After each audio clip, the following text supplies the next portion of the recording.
మన కాన్ఫిడెన్స్‌లో మనం గనక కళ్ళు మూసుకుంటే ఒక్కసారి మనకు అర్థమవుద్ది. మనిషిగా పుట్టుంటే మనం చేసింది తప్పో, రైటో. కాబట్టి అపాలజీస్ అనేవి చాలా వాటికి సొల్యూషన్. చాలా సార్లు మనశ్శాంతి. చాలా సందర్భాల్లో అపాలజీ చెప్పిన వాళ్ళకే కాదు, అపాలజీ చెప్పించుకున్న వాళ్ళు, అది దేశం కావచ్చు, వ్యవస్థ కావచ్చు, ఒక తెగ కావచ్చు, ఒక జాతి కావచ్చు.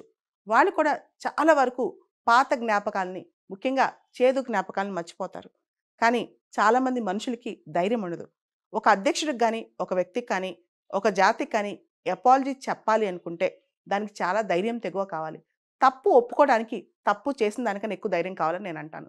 ప్రపంచంలో తమ తప్పు ఉన్నా లేకపోయినా, తర్వాత తరానికైనా తప్పు తెలుసుకుని క్షమాపణ చెప్పినోళ్ళు చాలా మందే ఉన్నారు. ఉదాహరణకి 'ఓపెన్‌హైమర్' మూవీలో మనం చూస్తే గనక అమెరికాలో ఆటమ్ బాంబ్ తయారు చేయడానికి వెనకాలన్న వ్యక్తి చివరికి రిగ్రెట్ అవుతాడు. పశ్చాత్తాపం అనేది పాపానికి ప్రాయశ్చిత్తం అన్నమాట. ఆ పశ్చాత్తాపం లేకుండా చాలా మంది మనుషులు జీవితాలు గడిపేస్తారు. అలానే చనిపోతుంటారు.